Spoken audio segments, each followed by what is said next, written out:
Ok, c'est bon. Est-ce que yéen ñëpp yéen a ngi may dégg je pense que bon nuyoo ma sax salaamaaleykum maa ngi leen nuyu yéen ñëpp gars yi nga xamante ni yéen ñëpp ñu nga xamante ni yéen a ngi ñuy topp tey suñu live bon maa ngi gis ay tour déjà ñoo xamante ni rejoindre nañu ci live bi bon maa ngi leen nuyu yéen ñëpp ok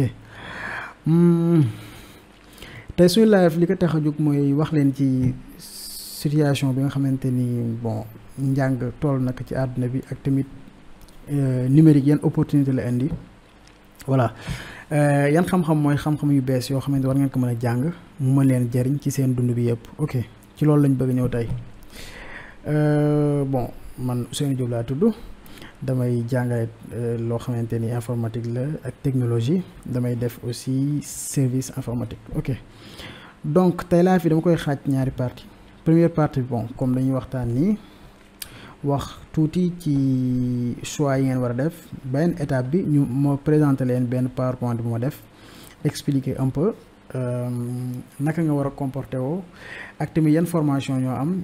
naka nga mën a def ba génn si c'est-à-dire yan opportunité nga mën a am ci boo defee formation yi nga xamante ne dinaa leen ko présenter ok première partie bi je pense que yéen ñëpp def ngeen seen choix ci Campus Sène parce que Campus Sène ma xool normalement kii la ñu war a tëj 10 septembre oui c'est bon je pense c'est ça ok donc bon bu nekkee dama juum aussi mën ngeen ko mettre ci commentaire yi wax ban date lañuy tëj ok donc si choix yi ku si nekk def na choix am tànn université ak tamit école de formation bi nga xamante ni moom moo ko gënal voilà di leen wax bonne chance ok donc bac bon mu nekkoon processus bu metti waaw parce que ñun ñëpp jaar nañ si révision yi fii yeexatadi yi fii teel a yeewu yi voilà jàngee ak tout ça mu nekkoon lu métti am ngeen ko mu nekk première étape premier conseil mooy jox nouveau bachelier yi bu leen jàpp ni bu ngeen amee bac rek bàyyi ngeen jàng voilà même ñi nga xamante ni ñoo nekk ci industrie bi ñi nga xam ne ñuy liggéey c'est la même chose parce que waroo am bac rek ni bàyyi naa jàng léegi bon damay xool comme étudiant la wala nouveau bachelier la voilà léegi tuuti laay jàng rek bu examen yooyu ma validé ko bon loolu c'est première erreur boo xam ne dañ koy def parce que yow mënoo nekk bac wala nga nekk première mu metti terminal mu gën a metti nga am bac mu gën a yomb bon loolu moom day wan ni yow évoluer woo quoi avancé woo ok deuxièmement mooy am ngeen 4 ou 5 mois de vacances waaye loolu c'est trop voilà 4 wala 5 mois de vacances yooyu mën ngeen si jàng voilà mën ngeen si jàng xam-xam yu bëree bëri soit mën ngeen reproché wu ci centre de formation yi wala école de formation yi nga xamante ne dañuy former ci benn durée bu gàtt comme Bakel de Volcano am na yeneen waaw c'est ça beneen bi lan laa bëgg waxaat waaw je pense que c'est ça mooy mois yu bëri na ngeen jàng si bu ngeen amul temps pour dem ci école yooyu noonu bon ngeen wut liggéey waay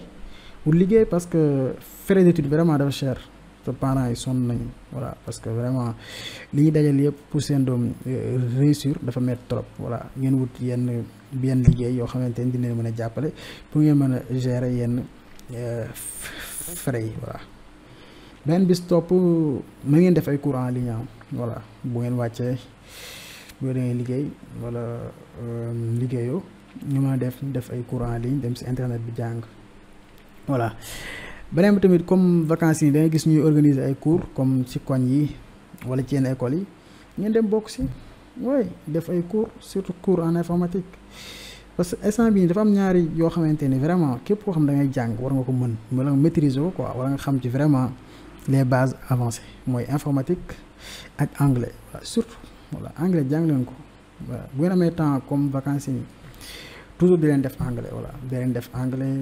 anglais technique anglais non technique anglais waaye def leen anglais da nekk anglais rek voilà parce que anglais moo lay mën a ubbil bunt yëpp voilà parce que internet bi tey bu nekkee da nga bëgg a jàng wala nga bëgg liggéey même sax am nay entreprise yoo xam pour nga liggéey fa d'abord da ngay def test anglais ba pare voilà boo réussir test anglais bi ngay doog a def yeneen entretien yi ok c'est ça donc jàng leen anglais jàngale informatique aussi parce que monde fi mu toll dara mënul dem sans informatique sans les nouvelles technologies voilà parce que imagine tey nga nekk sa kër nga bëgg ñu livrer la tey bon bonne heure lañ nekk nii reer lay mu jotaan ñu livrer la sa reer te amoo yenn compétence informatique bi mënoo dem si net bi commandé ñu andil la ko dafa métti da ngay génn sa kër dem xool resto wut loo reer te guddi moom ku ne xam nañ guddi la voilà daa am ñoo xamante ni ñoo moom guddi ok c'est bon donc c'est ça ngeen jàng informatique jàng anglais voilà benn bis topp mooy diminuer seen temps ci réseaux sociaux yi voilà bon yàgg naa di ko répéter boobu étudiant non étudiant réseaux sociaux yi moyen la voilà mais nekkul objectif foog ñu xàmmee lan mooy moyen ak objectif sa objectif mooy lan mooy waxtaan ak kenn wala waxtaan sa parent wala discuter avec tes amis jeex na mais sa objectif nekkul jël sa temps bépp def ko ci réseaux sociaux yi lu ñor nga wax lu ñoru nga wax voilà ak ay buzz de yurul jeex vraiment c'est compliqué quoi les réseaux sociaux là voilà diminuer leen seen temps ci réseaux sociaux yi voilà parce que keroog def naa benn sta bon boo xam ne man toujours dama bëgg lool bu ma utiliser benn affaire ma xool ban impact la def ci man ak tamit ndax amal na ma njariñ wala amu ko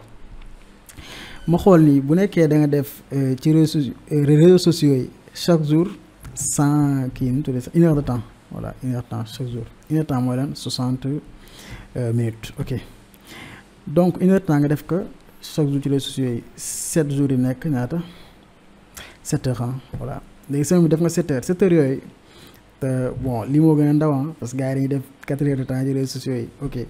7 heures yooyu boo ko jëloon nga jàng si benn connaissance wala benn compétence yow boo ko defee 5 ans expert ngay nekk waaye fini expert voilà consultant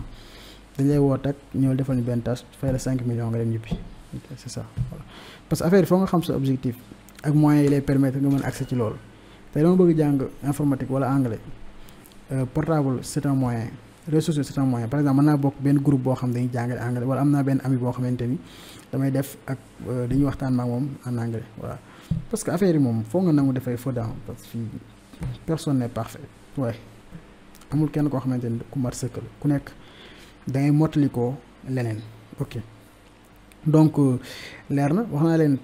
na ngeen kon ne jàng anglais jàng informatique bañ a toog sa seen kër rek nga dem liggéey wala nga xool leneen loo xamante ni da nga koy def voilà donc je pense que loolu moo nekkoon conseil yi ma doon am pour wax leen ko beneen bi stop mooy ñëw présenter leen mooy mon bac à l'ère du numérique ou à l'ère de la digitalisation ok loolu mooy nekk deuxième partie bi merci.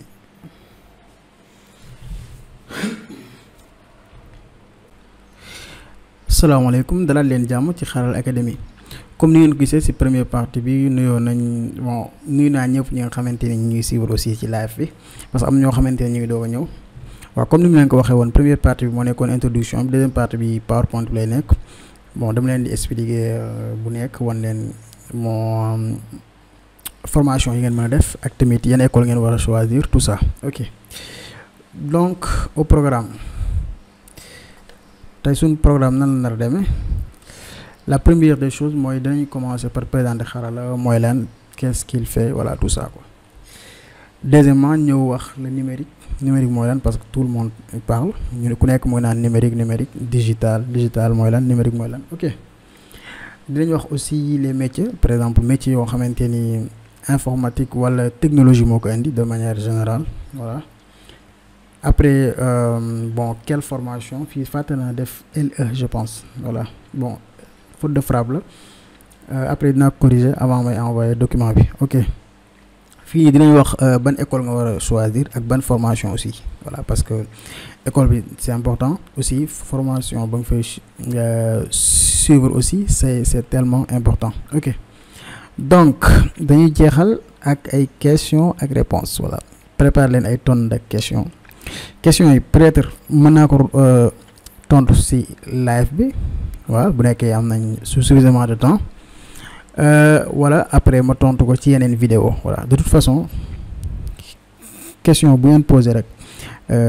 dinaa ci tontu ok on est d'accord donc on parle ici de Xarala léegi Xarala mooy lan ok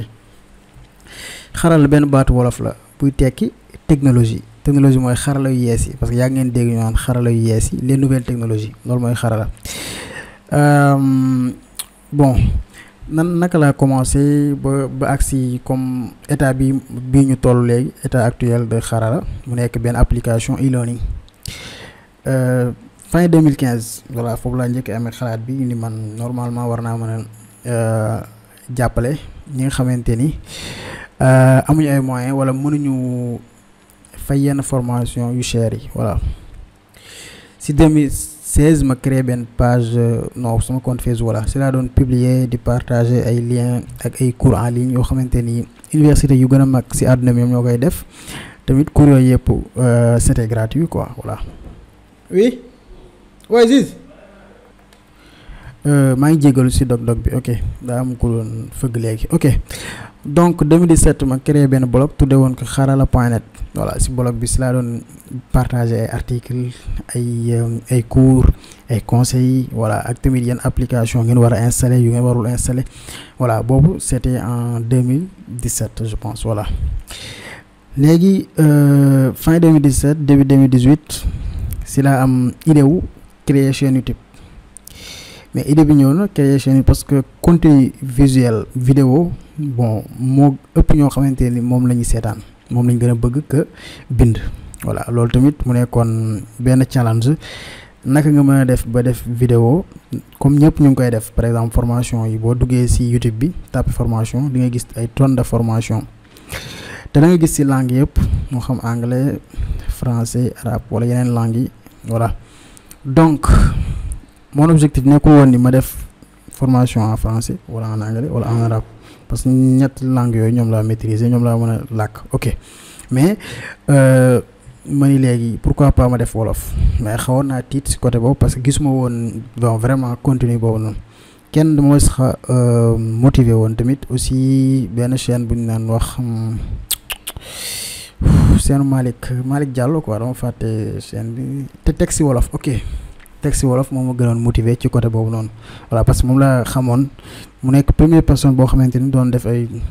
tuto en wolof peut-être amoon na ñeneen mais man moom rek laa xamoon jamono boobu noonu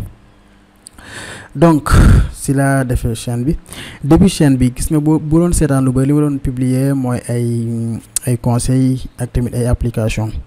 ma dem ba si biir ma ni lii moom damay former gars yi ñuy consommer rek mais naka laa mën a def ba former ñoo xamante dañuy créer si la idée defee ay formation ñëwee voilà ci laa commencé ak HTML CSS ak Python maa ngi tamit yeneen formation yoo xamante ne maa ngi koy créer voilà bi ñu ñëwee ba 2019 ma def stage xool ni YouTube bon c'est bon mais am na lu fa manqué mooy bu nekkee da ngay jàng par exemple mënoo inscrire ci benn formation après formation boobu noonu nga inscrire nga mën a xam yan cours nga lire ak yoo liirul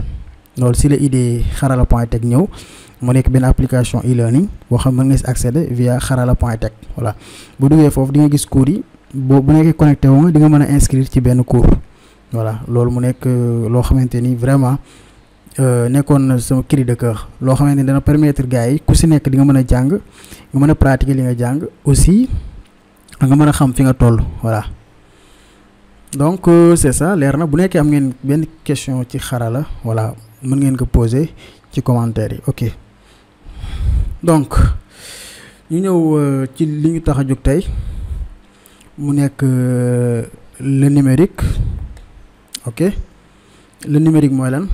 numérique d'abord numérique mën nañ ko définir ci ñaar mooy jël information traité ko avec les outils bon du numérique quoi comme internet les nouvelles technologies les ordinateurs tout ça quoi ordinateurs yeeg internet voilà mais loolu taxul mu gën a am important mais li ñu tax wax ci numérique côté boobu mooy yan possibilité la ñu may wala yan opportunité voilà parce que opportunité lañ bëgg a wax bon wax numérique nii bon ça ne sert à rien quoi pour man donc le plus important moo wax leen métiers yi nga xamante ni mën ngeen ko def quel que soit nag sa série voilà moo xam S1 S2 L1 non L2 L prime LAR voilà tout ça mën ngeen def métier yi nii li may bëgg a wax ni bis nekk mën nga def UI UX designer mooy interface utilisateur expérience utilisateur mooy ñi nga xamante ne ñoom ñooy dessiner wala interface application par exemple boo ñëwee benn application comme WhatsApp amaa ngay def dara application ñu présenté woon noonu ñi koy def loolu mën ngeen ko def bon mën ngeen def ay recherche parce que bu nekk dama siy jaar bu gaaw pour bañ vidéo bi jël yenn temps yi. ok deuxième mooy chef de projet digital. voilà chef de projet digital lan la wundu foofu. ok par exemple tey kenn am na projet day ñëw gis la yow yaay définir cahier de charge yi, définir aussi les tâches à faire, après nga jox ko ñi nga xamante ni ñoom ñoo war a exécuter. voilà moo xam développeur nga am après wala designer wala whatever. Troisième am na SIM manager, SEI manager et SEO. voilà ñi nga xamante ni ñoom ñooy jouer ci résultat de recherche ci parce que tey mën nga ñëw si net bi nga def formation en marketing. voilà léegi le fait nga gis benn site fayul benn annonce mu nekk ci kaw loolu ñi ñoo koy liggéey. beneen bi tamit mën nga gis site boo xamante ni day fay annonce, day fay Google, nga gis ci suuf ñu def ci benn couleur bu jaune, yaakaar naa loolu la. ok beneen bi quatrième mooy consultant CRM mooy client relation management, je pense. waaw c'est ça, mooy relation client. ñi nga xamante ni ñooy gérer genre application yooyu. clients yi dañuy am données clients yëpp di mën a def ay recommandations, mën a wax ni clients yi lii lañ gën a soxla, client bi voilà li mooy habitude am, tout ça. cinquième mooy community manager, mooy ñi nga xamante ni ñoom ñooy gérer page Facebook yi, page réseaux sociaux yëpp. voilà. sixième rédacteur web mooy koo xamante ni day bind ci web, comme boo xoolee site social netlink. voilà même foofu voilà mën nga def say article si technologie, après nga jëm foofu nga daal koy publier, moo xam article si côté sécurité la, si côté développement, si côté lu mën a nekk. ok léegi bon dinaa leen envoyer slide bi bu ko defee ku si nekk mën a xool bi ko si intéressé mu def si ay recherche. ok ça marche. beneen bi mooy yeneen métiers yi nga xamante ni bon ça demande un peu de compétences techniques. voilà pour nga def ko. bu si njëkk bi mooy data scientist, mooy ñi nga xamante ni ñoom ñooy jouer sur les données, parce que am nga benn client xam nga sexam wala am ngay clients yu bëri, xam nga par exemple ay clients yu jigéen lañ cliente kon ak tamit seen âge mi ngi toll entre 18-25 ans. am nga tamit ay articles nga xool yan article nga leen mën a recommander. bon voilà am na ëpp na tamit loolu. bis topp mu nekk développeur web am na développeur front end, mooy ñi nga xamante ñooy def côté page bi ni muy affiché. am na développeur back end, ñi def fonctionnalité, par exemple tey bu ma cliquer ci benn bouton ban page la may yóbbu, ak tamit bu ma cliquer voilà ci feneen lan la war a def page bi, lan la war a réagir. troisième am na développeur mobile mën nga nekk développeur Android wala nga nekk développeur iOS. voilà Android mooy système bu ëpp ñu koy utiliser comme Samsung yi, Tecno, Itel, tout ça. iPhone, iOS mooy iPhone. voilà ok. quatrième mën nga nekk ingénieur cloud mooy bon avancé na trop, comme léegi plateforme yi gis comme AWS mooy Amazon Web Service, am na tamit Google Cloud, am na tamit Azure de Microsoft. voilà cinquième aussi mën nga nekk ingénieur IA, parce que métier yi du si rek la limité wu, mais yi ni bokk na ci yi nga xamante ni c'est promettant aussi, am na ay opportunités yu bëree bëri. voilà parce que loolu laa leen di wax yëpp yi ma lim yëpp boo si spécialisé wu jàppale moom di nga gagné lu gën a ndaw 300 000 par mois. voilà loolu moom je t'assure mën nga ko def. ok donc d'abord bi ñu xamee métier yi ku nekk déjà am na métier bu mu choisir. voilà léegi métier yi nag boo xasee ba choisir sa métier pare war nga xam fan laay dem pour jàng. voilà mooy formation bi. ok bon di nuyu ñi nga xamante ni ñu ngi doog a dab émission bi di leen remercier bu baax. ok donc léegi formation yooyu tamit bu nekk daa am école. léegi man ni ma définir école yi, maanaam ni ma leen xaajee dama ko def 3 parties, maanaam ñi nga xamante dañuy former quoi 3 parties laa ko def. voilà mën naa mu jub mën naa mu bañ a jub 3 parties. bu si njëkk mooy école université publique. voilà mooy bu njëkk bi. deuxième mooy école privée. troisième mooy centre de formation. voilà peut-être ñoom école lañ koy tuddee wala leneen, mais man lu laa koy tuddee. ok bu njëkk bi mooy université publique, mooy ñi nga xamante ni dañ leen di orienter ci université publique yi comme UCAD, voilà université de Thiès, UGB, tout ça. voilà boobu mooy bu njëkk bi. beneen mooy école de formation yi comme mën nañ lim ko may ISM, IAM, voilà ISI, voilà wala Subdeco Subinfo ok wala centre de formation yi bu ñëwee mooy mën nañ lim bon il y avait Obgis je pense pas que ñu ngi continuer ba léegi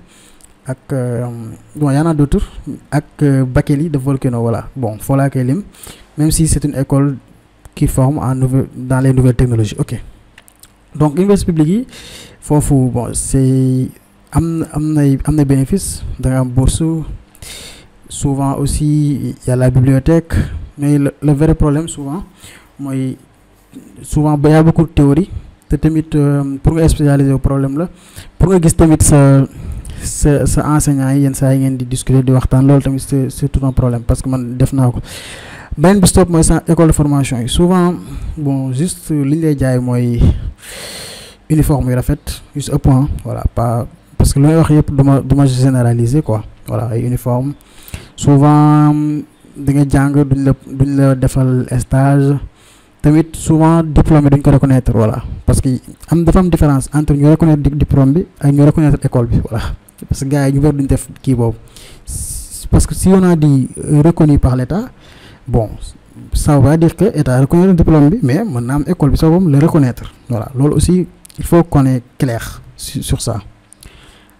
loolu souvent mooy nekk problème bi souvent tam jàng bi di demee noonu parce que dañu am ay prof yoo xamante ni ñoom ils travaillent sur beaucoup de projets dañuy xarmat fépp léegi temps bi war a jox étudiants yi pour jàngal leen duñ ko am voilà loolu tamit c'est un vrai problème ok bi stop mooy doo gaaw a spécialisé wu te pour man bu nekkee da nga choisir école de formation c'est pour nga spécialisé wu nga ñëw nii tey dama bëgg a nekk ingénieur cloud gars yi formé la si loolu nga spécialisé wu mais duñ ko def bon tu vas perdre beaucoup de temps donc ñu ngi noonu bi stop mooy centre de formation yi voilà centre de formation yi aussi bon y en a yoo xamante ni vraiment